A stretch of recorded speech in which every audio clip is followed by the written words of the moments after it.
Assalamualaikum warahmatullahi wabarakatuh. Halo anak-anak. Mudah-mudahan anak-anak masih tetap dalam keadaan sehat dan semangat. Kali ini kita akan melanjutkan pelajaran Quran Hadis dengan tema Rukun Islam. Ya, anak-anak, Islam artinya patuh. Kita sebagai orang Islam harus patuh kepada Allah Subhanahu wa taala yang telah menurunkan agama Islam kepada Nabi Muhammad sallallahu alaihi wasallam untuk diajarkan kepada umat Islam. Islam mengajarkan kita untuk selalu menjalankan perintah Allah dan menjauhi larangannya, ya. Oke anak-anak, sekarang kita akan memulai menyebutkan rukun Islam. Rukun Islam itu ada 5. Yang pertama adalah syahadat, yang kedua sholat, yang ketiga zakat, dan yang keempat puasa, yang kelima ibadah haji. Kita sebagai umat Islam harus memahami rukun Islam. Ya, anak-anak wajib mengetahui dan memahami rukun Islam karena rukun Islam adalah dasar dari agama Islam. Oke, sekarang kita akan memulai dari rukun Islam yang pertama, yaitu adalah syahadat. Bacaan syahadat itu adalah pernyataan atau keyakinan kita kepada Allah, ya. Rukun Islam yang pertama adalah syahadat, yang merupakan kalimat pernyataan bahwa kita percaya kepada Allah Subhanahu wa taala dan mempercayai bahwa Nabi Muhammad adalah utusan Allah.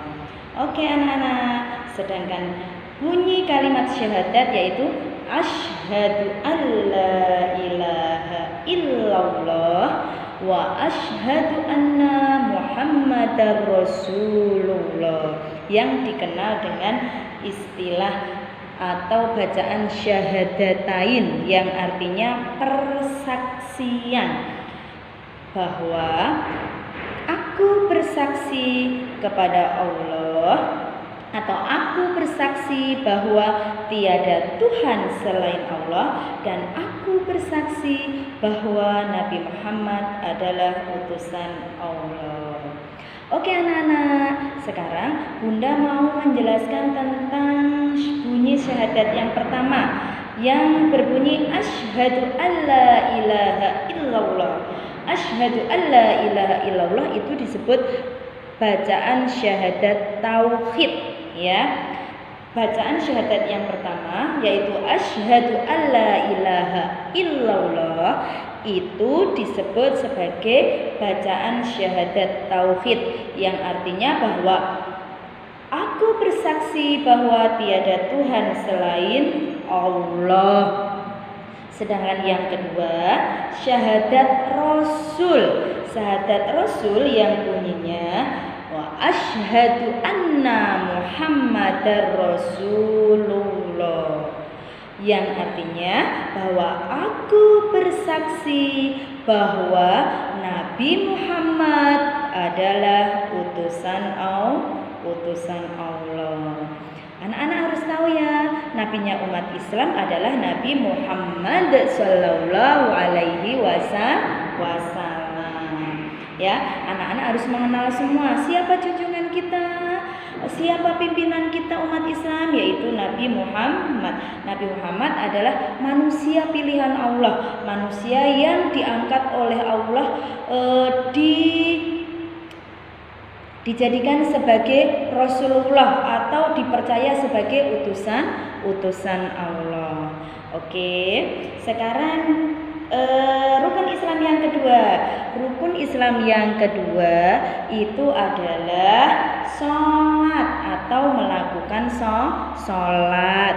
Anak-anak wajib wajib melaksanakan sholat, karena sholat itu hukumnya wajib. Anak-anak sekarang sudah kelas 1, usianya sudah ada yang 6 tahun, ada yang 7 tahun. Jadi anak-anak harus mulai latihan sholat ya. Kalau anak-anak melaksanakan sholat, anak-anak mendapat pahala yang banyak. Mama sama ayah juga dapat pahala. Anak-anak juga disayang oleh Allah, dicintai oleh Allah. Anak-anak nantinya juga akan masuk surga kalau anak-anak melaksanakan sholat. Oke, nah sekarang Bunda mau tanya, sholat sehari semalam itu berapa kali anak-anak? Sholat sehari ada 5 kali atau 5 waktu. Yang pertama adalah sholat subuh. Sholat subuh dikerjakan mulai pagi hari atau bangun tidur ya. Bangun tidur pagi-pagi sekali ya, sebelum terbit fajar ya. Kira-kira subuhnya jam 4:30 anak-anak harus bangun untuk melaksanakan sholat subuh. Sholat subuh itu ada 2 rakaat. Yang kedua adalah sholat duhur.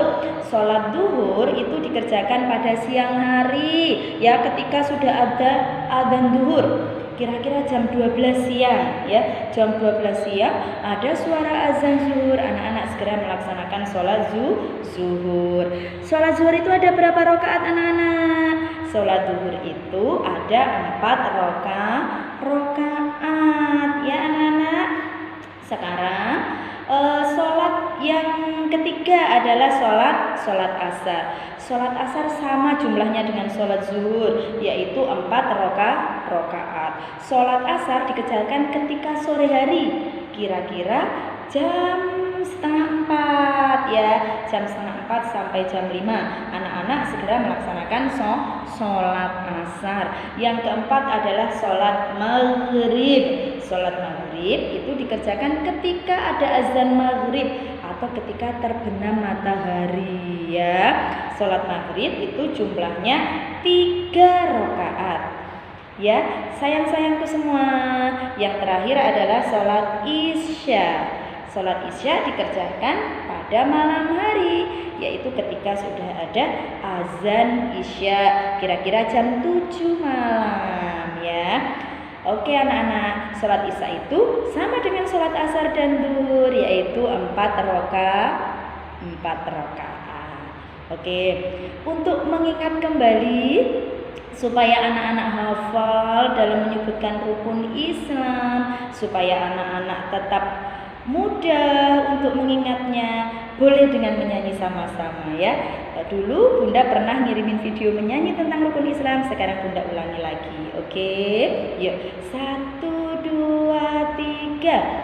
Rukun Islam yang 5, syahadat, sholat, puasa, zakat untuk si papa, haji bagi yang mampu. Siapa tidak sholat dosa, siapa tidak zakat kan rugi di akhirat, Allah pasti melaknat. Oke, nanti anak-anak bisa mengulang lagi, menghafal lagi supaya bisa menyebutkan tentang rukun Islam. Tadi Bunda sudah menyebutkan rukun Islam yang pertama dan kedua, yaitu yang pertama membaca syahadat atau 2 kalimat syahadat, yang kedua yaitu melaksanakan sholat. Sekarang yang ketiga adalah membayar zakat. Membayar zakat itu wajib bagi seorang muslim, baik muslim laki-laki maupun muslim perempuan ya. Zakat itu ada 2, yaitu zakat fitrah dan zakat mal. Zakat fitrah adalah zakat untuk mensucikan diri kita. Biasanya dilaksanakan ketika puasa Ramadan. Waktunya dari awal puasa Ramadan sampai akhir puasa Ramadan sebelum memasuki hari raya Idul Fitri atau sholat Idul Fitri. Untuk zakat fitrah itu dengan membayar beras sebanyak 2,5 kilo ya, atau kalau diuangkan kalau sekarang 30.000 rupiah ya anak-anak ya. Sedangkan zakat mal ya, zakat mal adalah zakat harta, misalnya zakat perdagangan, zakat perniagaan ya anak-anakku semua. Anak-anak walaupun masih kecil sudah mempunyai kewajiban untuk mengeluarkan zakat ya. Siapa yang membayarkan zakat anak-anak kalau anak-anak masih kecil? Yaitu orang tua. Zakat itu dibagikan kepada siapa sih kalau kita mengeluarkan zakat? Ya, kalau kita mengeluarkan zakat, nanti zakat yang terkumpul itu dibagikan kepada fakir miskin atau orang yang berhak mendapatkan zakat. Oke anak-anak, sekarang rukun Islam yang keempat. Rukun Islam yang keempat adalah puasa ya. Puasa itu ada dua, ada puasa wajib, ada puasa sunnah. Sekarang yang kita bahas atau yang akan Bunda jelaskan adalah tentang puasa wajib, yaitu puasa Ramadan atau puasa yang dilaksanakan pada bulan Ramadan ya. Puasa itu berapa lamanya untuk dilaksanakan Bunda? Puasa Ramadan itu dilaksanakan selama 1 bulan lamanya dan anak-anak wajib untuk melaksanakan puasa. Kalau sekarang masih kecil, anak-anak harus sudah mulai latihan. Tapi ketika anak-anak nanti sudah balik, itu sudah wajib untuk berpuasa. Puasa itu dimulai dari sejak kapan Bunda? Oh, puasa itu dimulai dari sejak terbit fajar sampai terbenam matahari. Jadi kira-kira bukanya itu nanti ketika ada azan maghrib. Kalau sudah ada azan maghrib, anak-anak sudah langsung bisa berbuka ya. Segera minum air putih, makan yang bergizi supaya tetap sehat ya. Jadi anak-anak besok kalau memasuki bulan puasa, anak-anak sudah mulai latihan berpuasa. Oke, sekarang yang kelima, rukun Islam yang kelima adalah ibadah haji. Ibadah haji itu kemana anak-anak? Ibadah haji itu ke Mekah, ke Baitullah ya. Ibadah haji hukumnya wajib bagi yang mampu. Kalau tidak mampu tidak wajib anak-anak ya. Jadi yang wajib itu yang mampu. Yang mampu itu bagaimana sih Bun? Aku tidak tahu. Oh, yang mampu itu adalah orang yang satu. Yang pertama dia memiliki harta atau memiliki uang ya, memiliki uang untuk pergi ibadah haji. Yang kedua, mampu di sini adalah mampu yang sehat, fisik dan rohaninya sehat. Kalau jasmaninya sehat, memiliki uang, maka dia sudah wajib berhaji. Oke anak-anak, cukup sekian pelajaran dari Bunda. Nanti diputar lagi, didengerin, dipraktekkan ya anak-anak. Kemudian dihafalkan bunyi kalimat syahadat, 2 kalimat syahadat ditirukan, terus dilaksanakan sholatnya, belajar untuk melakukan puasa nanti ketika bulan puasa, membayar zakat, dan nanti kalau sudah besar dan mampu, anak-anak pergi berhaji. Oke anak-anakku sayang, cukup sampai di sini. Besok kita ketemu lagi. Anak-anak bisa ketemu lagi sama Bunda. Selamat siang. Wassalamualaikum warahmatullahi wabarakatuh.